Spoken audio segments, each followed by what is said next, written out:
Hello, everyone. So we're slightly late, so we're just gonna dive in and start with the regulatory panel. So, multiple crypto industry participants often call for regulators to catch up with technology.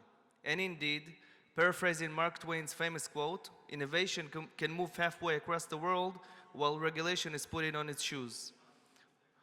But regulation can also be a double-edged sword. Suffocating regulatory environment can curb the growth and even kill industries, as we've seen. So the next panel, led by Rachel McIntosh, our own cryptocurrency editor and the host of our podcast, will address these burning topics and will discuss regulation in full. Rachel, please. Okay, thank you, Michael, and good morning, everyone. Thank you for bearing with us as we're running a little bit late. So as you know, most of the cryptocurrency industry has been begging for regulators to make clear rules and instructions for years at this point, and with relatively little success. While this hasn't made things exactly easy for the industry, a number of positive things have come out of this, including well-developed self-regulation, a culture of open communication with lawmakers, and arguably a more globalized industry.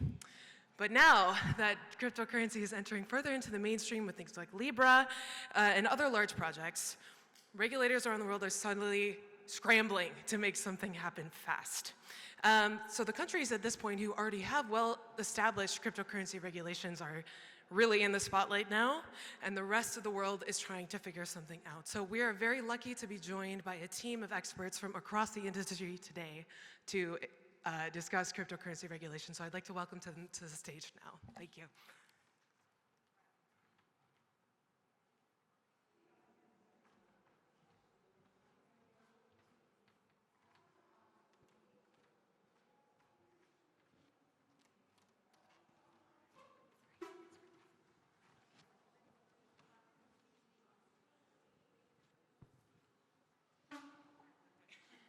Chairs are really great. I'm Rachel McIntosh, as you know, and then we're just going to go down the line really quickly and give a quick introduction. So Teana. I'm Teana Baker-Taylor. I'm the Executive Director of Global Digital Finance, which is an industry members body working on setting standards and best practices for crypto asset participants. I'm Sam Katz. I'm a partner at Nellis and Katz LLP, which is a law firm with offices in New York and Tel Aviv. I'm also the VP and General Counsel of Rivver, which is developing a platform for issuance and management of private equity and venture capital funds. I'm Agada Nameri. I'm the General Manager of 21M Capital. 21M Capital is a platform and a fund focused on investing in blockchain around the world. We're a subsidiary of a larger company called iAngels, which is a hybrid VC investment platform investing in high tech. I'm Weiss, based in Tel Aviv, founder of Jango Labs. We provide blockchain and technology development services, and also ecosystem growth services for protocols. Recently, we launched Libra Camp, which is an accelerator to stimulate the integration of companies to the Libra. Thank you, everybody. So I'm going to address this first question to all of you, starting with Tomer. All of the action, let's talk about what's happening right now in the industry. So the things that have happened as a result of the Libra paper being released, do you see that as something that's actually beneficial for the industry, or do you think that this is just sort of a more reactionary wave of things that are sort of aimed more at quashing this specific project? I think it's a very positive trend because right now regulators and banks all over the world stimulate the process of try to make new legislations about who can issue cryptocurrency and several other topics that right now they take it really slow to decide how it should be. So I think it's a positive trend. Yes, Agada. I think in general, and that was said before, regulation always kind of lags behind the innovation curve. But it's definitely something that is needed in the industry, and as long as it's unclear it really inhibits the general population and institutional players coming in.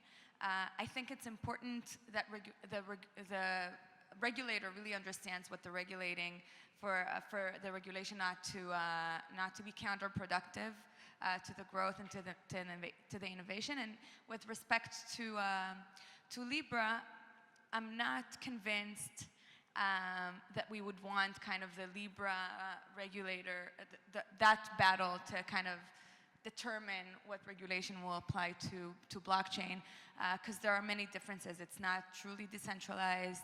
It's run by Facebook that already is heavily regulated, and there are a lot of issues with privacy and so on that are coming up. And with Facebook kind of becoming a new bank, I'm not sure that the regulation that would apply to that is really what is needed for the general blockchain industry. Right. Yes, Sam. Yeah, so in terms of Libra, I think that it's a tremendous opportunity for lawmakers and regulators around the world to learn a little bit more. I think that they're lacking in knowledge and understanding of many aspects of cryptocurrency and how that's regulated. I think they just don't know, and we will need regulatory action in order to make things go ahead. So will it be Libra? I'm not sure.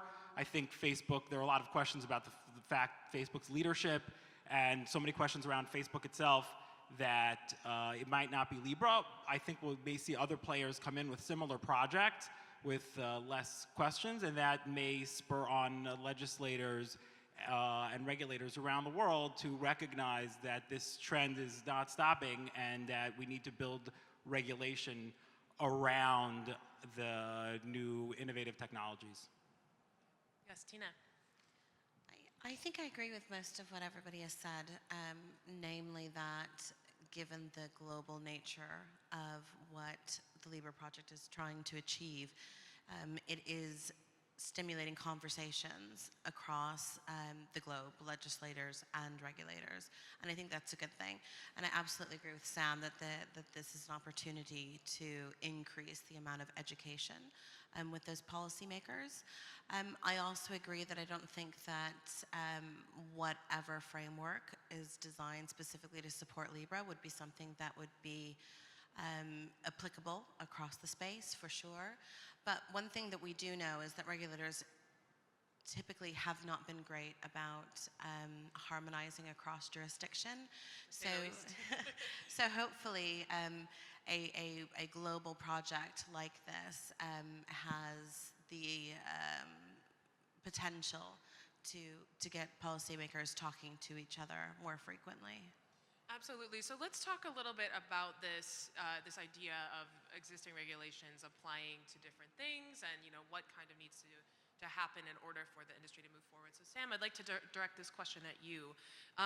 Can the industry and the rest of the world continue to use the regulations that exist, or do they really need to be formed as the industry new regulations, need to be formed as the industry continues to grow and mature? So let's look, for example, at the SEC securities regulations. Is that enough for the crypto industry as it stands at this moment?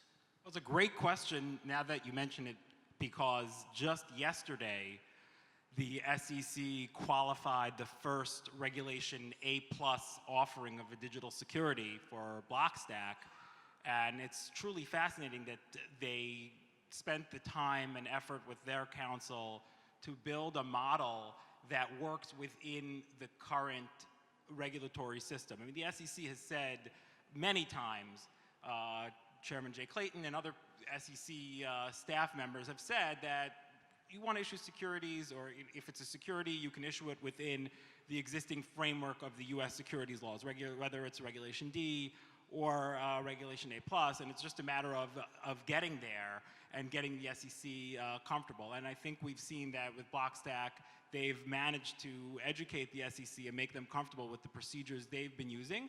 I think we still have a ways to go, and in fact, I think there will need some additional changes to the securities laws in order to really make it truly effective and create the models and the regulatory model necessary for what we want to call utility tokens or other types of securities and assets.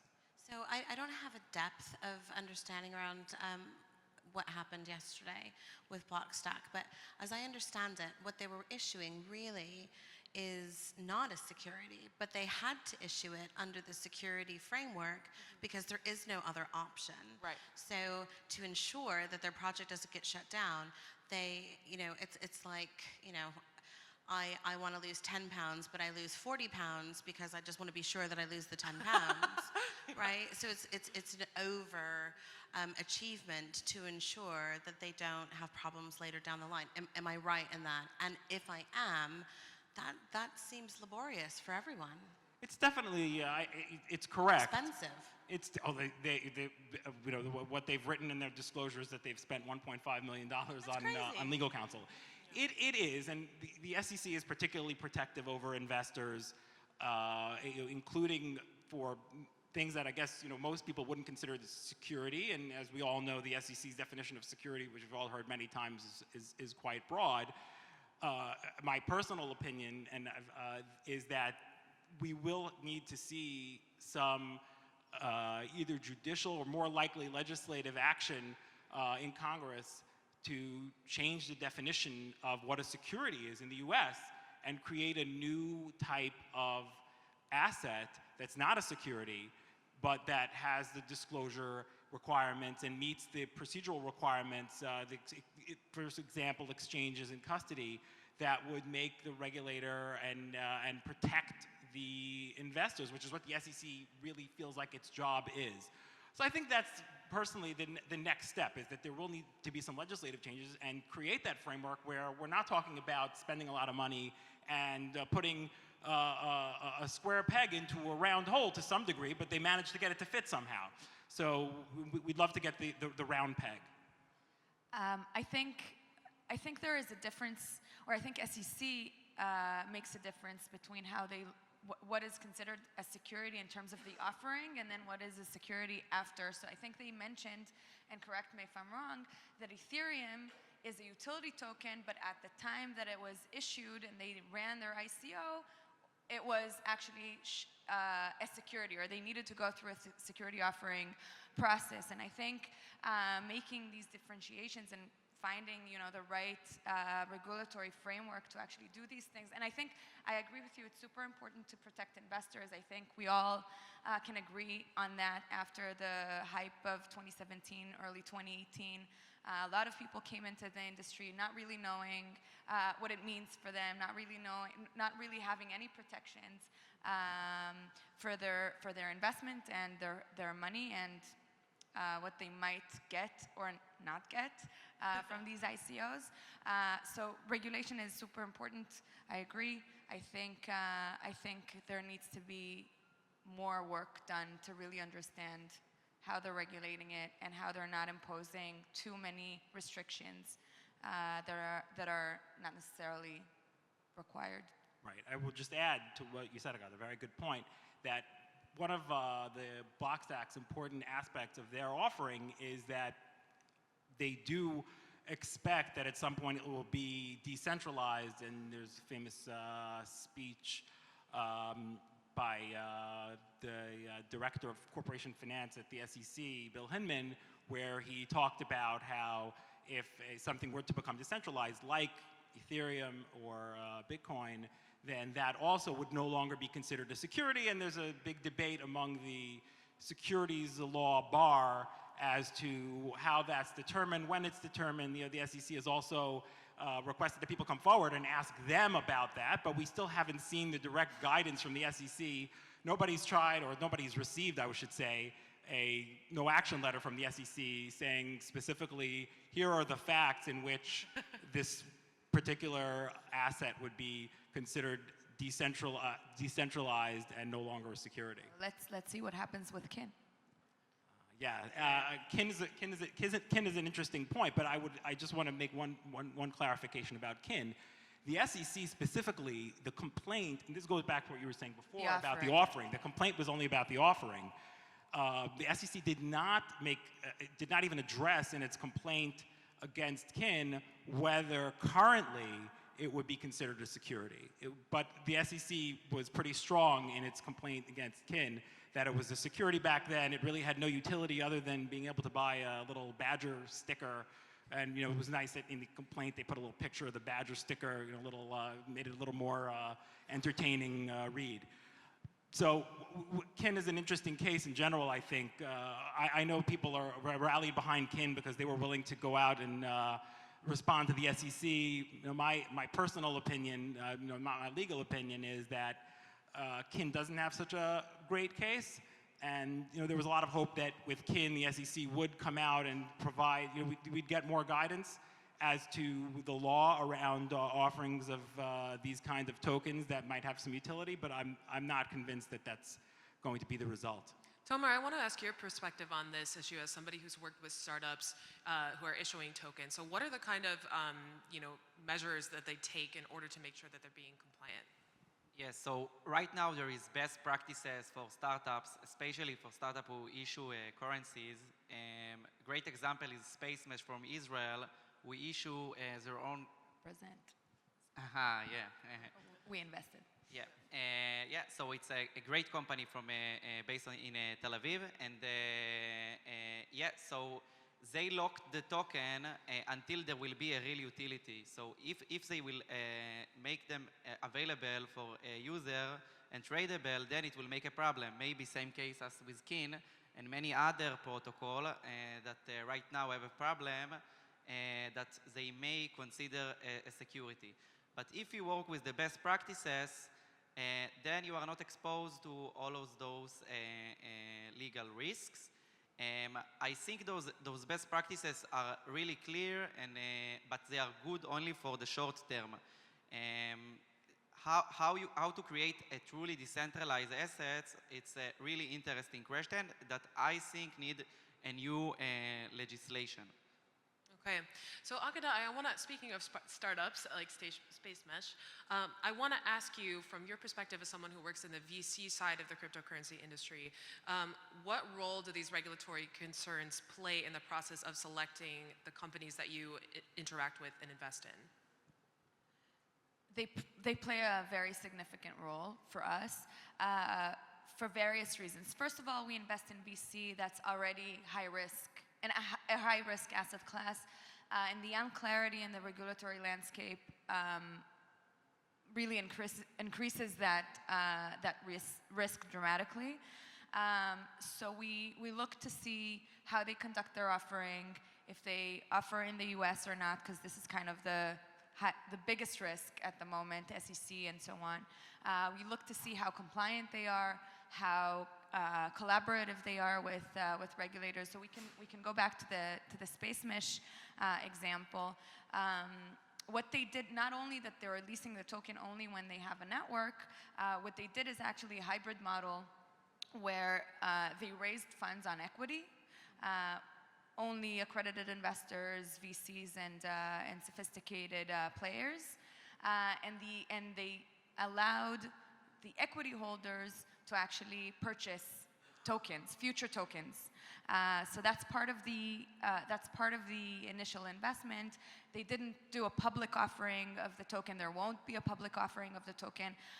So from an investor perspective, that feels very comfortable.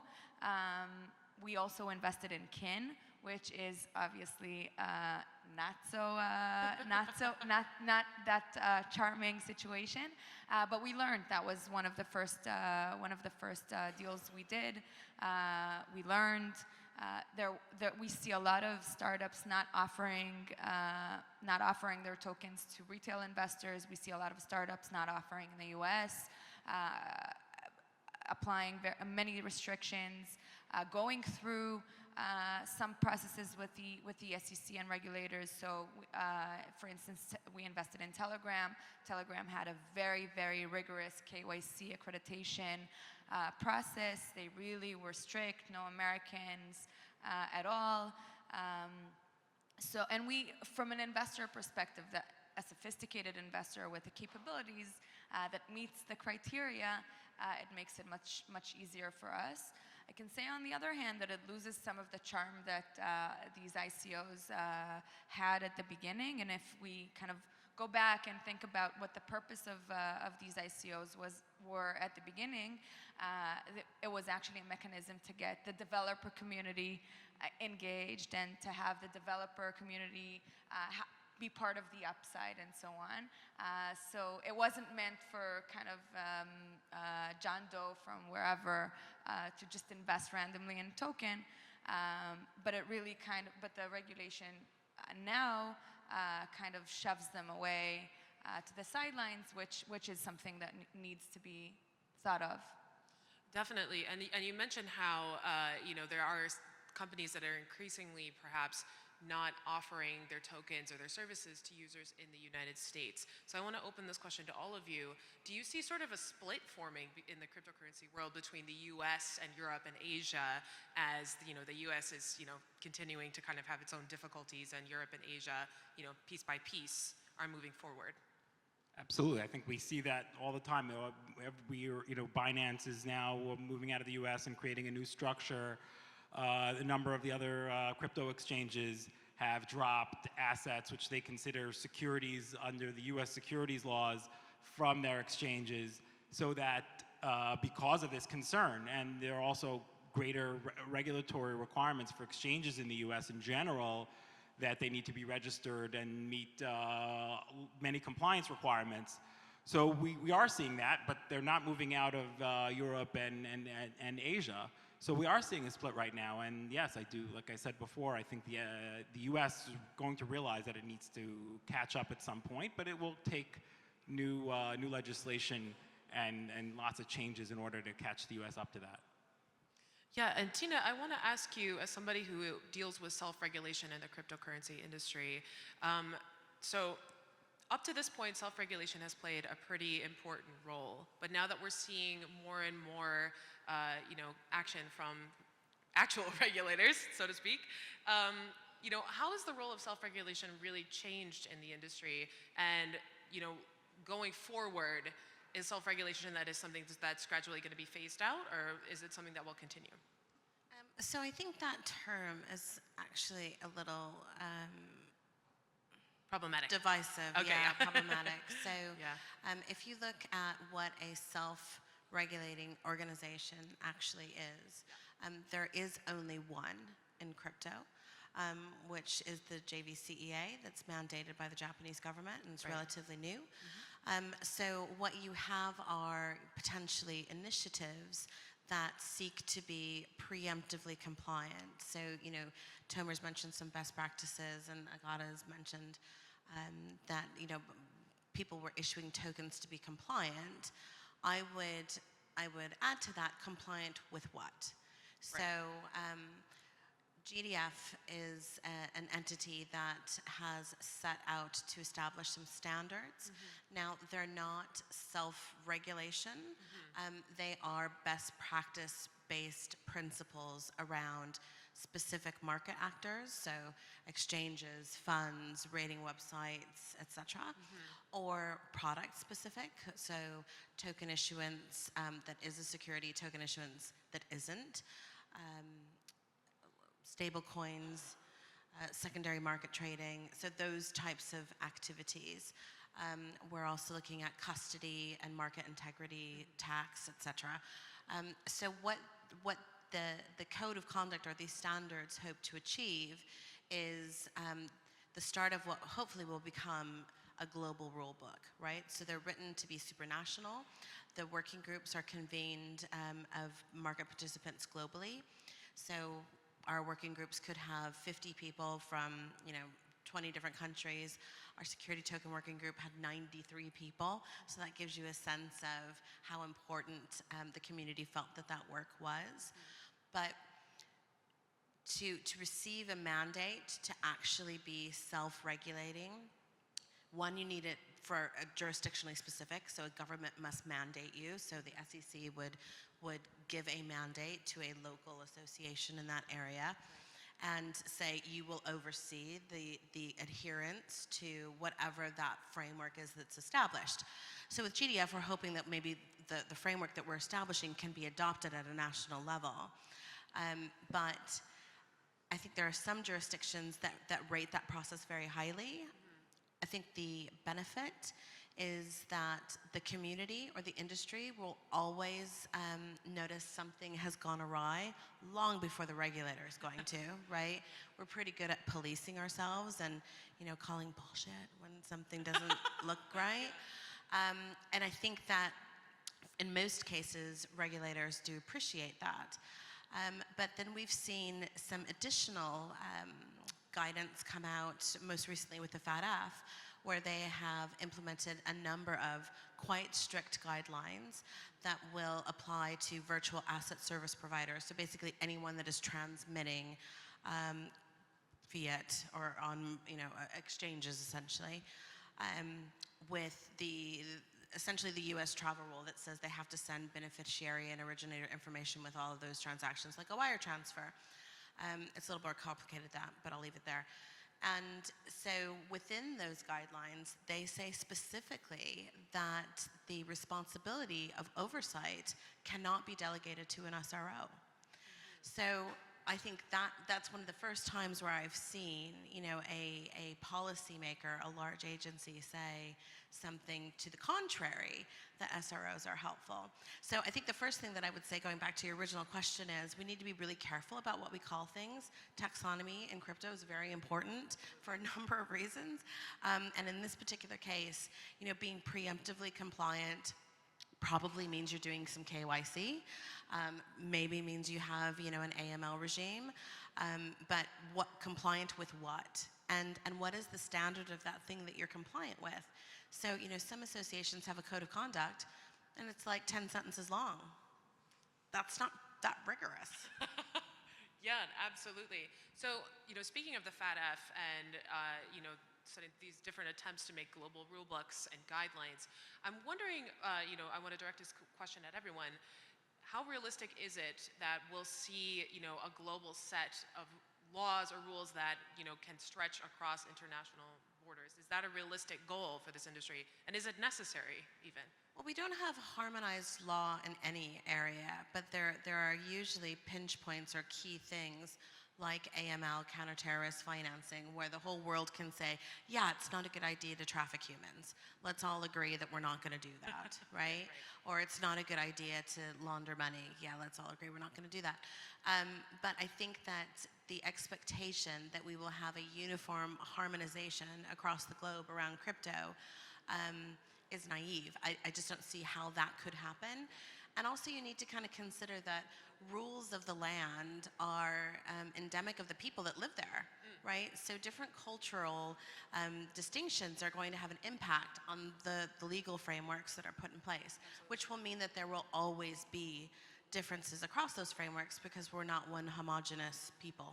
Absolutely. Sam? Yeah, just in the U.S. itself, we have the federal government and state governments, and in almost every transaction involving a digital asset, you have the state law and federal law implications, and you have companies having to go to 50 states to get money transfer licenses and a BIT license in New York in order to operate in New York, and that's before you get to the SEC and before you get to the federal regulators. So we've got certainly, if it were even possible, a very long way to go just within the United States. Yeah. I think having kind of a supranational regulatory framework is kind of a dream. If all of the countries in the world could agree on something, let's try for it to be peace first. That's a great point. Yeah. But I think given that it's an industry that is meant to be global and decentralized, there will be aspects of it that are unanimous, or at least to a certain extent. But we have other industries that are similar. The internet is also global, and so we see differences between China and the US and Israel, and the regulatory framework in each of these countries that is a little bit different. So yeah, I think it's very optimistic to think that we'll have kind of a unified regulatory framework, but we'll see aspects of it being similar. And I don't think we need it. I think what we need is clarity, right? So if you knew that you were going to launch a project in Singapore, New York, and London, if you had a really good understanding of what the rules were in those areas, then you would just adhere to them, one would expect, right? But when you don't know and you're spending 1.5 million on attorneys to get someone to try and help you figure it out, and a lot of times these things are new, so nobody really knows, right? Yeah. So I think that's primarily where the challenge is trying to reach some clarity, but also I think the understanding that square peg round hole, let's go back to that. The Cambridge Center for Alternative Finance just released a study where they interviewed 23 different national regulators across the globe. And what they found, it's a fabulous report. I highly encourage you to read it. But a few key stats. Of all of the regulators that they interviewed, 23, 70% of them are taking a retrofit approach, meaning they have existing regulation, they're figuring out how they can basically wedge crypto into that, and that's it. So that leaves 30% that are either not doing anything at all, or who are creating net new regulatory and legislative frameworks to support this. So I can't remember what that split of the 30 is, but let's say it's half. So 15% of regulators globally are taking that approach of actually understanding the technology, understanding how it might differ, and putting in place fit for purpose, principle-based practical frameworks that support the industry. So that retrofit approach, I would love to see this study take place again in maybe 2 years' time to see if that 70% comes down as regulators start to understand that maybe that cut and paste regulatory approach is not going to be super effective. Right. Yeah, Tomer. So regarding the original question, I think there will always be a race between countries to be the next crypto-friendly. So it started with Switzerland, Gibraltar, and then Malta. Now we see Georgia and many other exotic places. So there was always some countries will want to make this kind of legal friendly advantage to attract new businesses. So this is one challenge. But I think it will be a good and a positive trend if there will be kind of a global organization that try to add clarity. In the West world, we have the European Union, so it's easy. If you are regulated in one European Union, then you can be applicable for all the users that they are live in Europe, and same with United States. It's too big market, so this is one advantage. Basically this is my take about it. Yes, Tomer, I also want to ask you, so looking forward, given the fact that so many of these things are so dubious, taking, for example, something like Libra. So, if companies, startups, investors are looking at investing in building projects on these protocols that don't have a certain regulatory feature, what's your take on that? Is that sort of a wise thing to do, or should we wait longer? So I will give the entrepreneurial perspective. Agada probably will have a better, as an investor, also interesting answer to this. But I think it's a calculated risk. There is a lot of investment right now in quantum computing and stuff that they are much more like, let's say, science rockets. It may take 5 to 10 years to see the infrastructure of quantum computing ready, and right now we see a lot of investment on quantum computing algorithms. So the problem with protocols right now is legal, and I think it's reasonable to say that in the next 3 to 4 years it will be much more clear. The specific case of Libra, I think definitely in the next 3 or 4 years the most will be solved, and then companies and maybe in 2020, like they said, in first regulation, maybe in countries in Africa and other places. And I think it's a calculated bet for an entrepreneur who already have a product, a fintech product, a payment product, to start to think how to fit his products to the Libra ecosystem. start to see how move the blockchain language of Libra works, because once it will be launched, immediately you will be exposed to billions of users. The Facebook ecosystem of application has. So I think it's a good thing. Agada, can you share your perspective on that as well as a VC? So as I mentioned before, I think Libra is probably going to be heavily regulated and probably the first one to really be tackled by the SEC. So from that perspective, and going back to the higher risk when investing in something that the regulation is not clear about, it would probably be beneficial. And there will be more clarity. People would know more how to build projects on top of Libra, and what is the compliance that they have to adhere to. On the other hand, as I mentioned, I'm not sure that the regulation for Libra is exactly what is needed for the industry as a whole. So, not sure what to say about it. Really. I think that's a great point.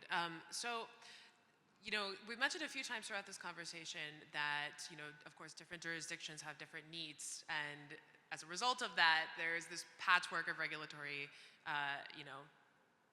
stuff across the world.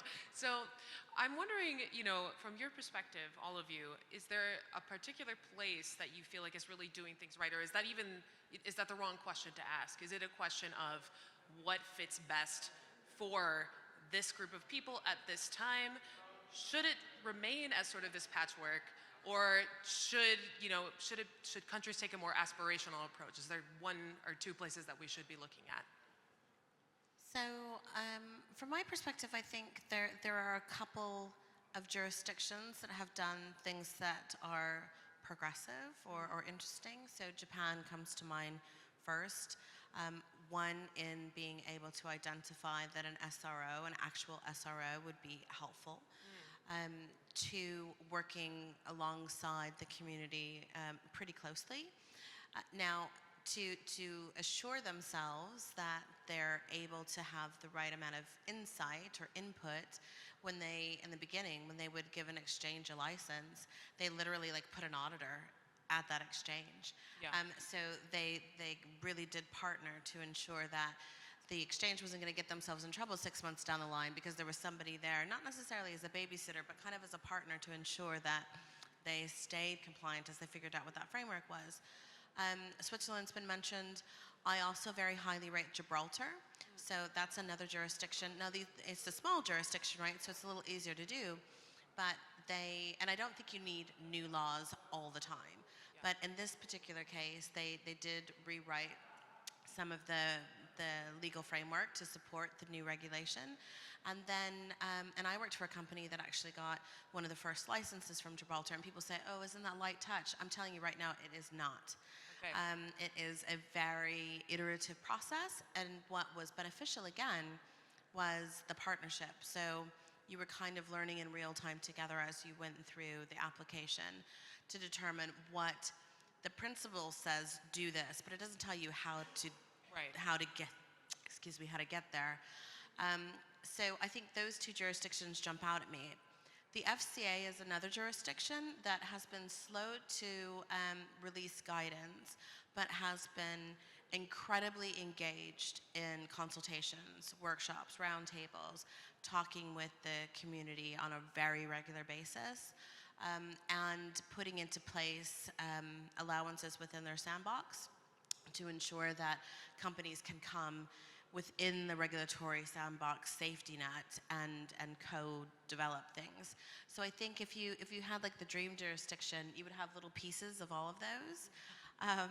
And I hope that projects like GFIN, I don't know if anybody in here knows what this is, most people don't, which is sad, but it's overseen by the FCA, but it includes 32 other regulators, and it's a global sandbox. So instead of having to go to 4 different jurisdictions to get into the sandbox with your project, you fill out one application, and the regulators actually figure out how they're going to work together. Ingenious. And I think that could be a great step forward for crypto to get the regulators talking to themselves. Fabulous. Sam. I would just add also, in the U.S., you have the state of Wyoming, which has passed a whole slew of legislation in order to basically have cryptocurrency and other digital assets work within existing frameworks such as security, ownership, all relating to existing state laws in the U.S. And I think that's a great trend that we hopefully will see in other U.S. states where they would adopt similar legislation that would also increase the footprint and use of these assets in the U.S. I think when it comes to the question of where to establish your company, then there might be some places that are more attractive. Tax havens, the exotic places usually tend to be that. But we have to remember that when you build a company and you want to service people around the world, then you have to comply with the regulation that applies where your customers are. And as long as the regulation and that is not clear, we'll see problems still. We see it with even Binance, where kind of the legal framework for them is really unclear. I don't know really where they're regulated, but they're not serving customers in the U.S. at the moment, and so they might reside in a place that is convenient for them to actually run a business, but they can't service customers in the U.S., which is one of the largest markets they could have. So still work needs to be done in that respect. Right. I will give a little bit the entrepreneur perspective. So for someone who wants to start a new company, I think, as Teana said and everybody else, clarity is important thing, and also open door for entrepreneurs. So like, let's say in Tel Aviv, if you want to meet the regulator, I tried to do it twice, and it took me like 3 months from the day I schedule it till the meeting. But when I try to talk, or my colleague tried to talk with regulators in places like Gibraltar or Malta, it was much fast. Even I not live in this country, which is a good example. And also those countries are always the first to regulated things. I think Gibraltar was one of the first countries who have some regulation to crypto. Also Switzerland. So I think those are 3 good examples for clarity and for open door to entrepreneurs. And this is only from this perspective. There is other thing you have to consider, which is more maybe taxes, and also how this regulation is respected, but by other regulation. But in terms of clarity and open door for entrepreneurs, this is good examples. Thank you. We have about 2 minutes, so I want to take one quick question from the audience. Yes. Here we go. Yes. Okay. You can say the microphone. So it touches on Tether, Bitfinex, the New York Attorney General, and then by association maybe Libra. I heard that Circle has been cited in the New York Attorney General's case against Bitfinex and Tether because a user on Poloniex, who was a New York resident, had used Tether on Poloniex, which was bought by Circle. So they're trying to claim jurisdiction over Bitfinex and Tether due to this use of Tether. I just would like your thoughts on that, and if that may be a precursor to any evaluation of Libra as then have jurisdiction over users of Libra, whether they may be just because it's a US available stablecoin. Thank you. Absolutely. I mean, I think many of my fellow practitioners have mentioned the fact that Libra will likely be required to get a BIT license in New York. I think they've already applied for it. They already Calibra at least already registered with FinCEN in the United States, but they're starting to go and starting the process of getting the licenses in the U.S. states, because it is a big concern, and most of cryptocurrency exchanges and fiat gateways are not operating in New York, except for the very small number of them who have obtained the BIT license. It's not easy to get. Well, at least they claim, as you mentioned, not to be operating in New York, but there are so many different ways in which they can end up in New York that it's a real challenge. And I think that's going to be, they have a lot of work cut out for them, both Facebook through Calibra and Libra itself, in terms of getting organized around multiple jurisdictions. And now we're starting to we see the chairman of the Fed yesterday, actually just yesterday, came out and started asking questions about Libra. So we're seeing questions both from the regulatory perspective and from the fiscal perspective, and lots of different perspectives. They really do have their work cut out for them, I think. Okay, I'm afraid we have to cut off the panel there. We're out of time. Thank you all so much. Please give them a round of applause, these fabulous panelists. Okay. Thank you.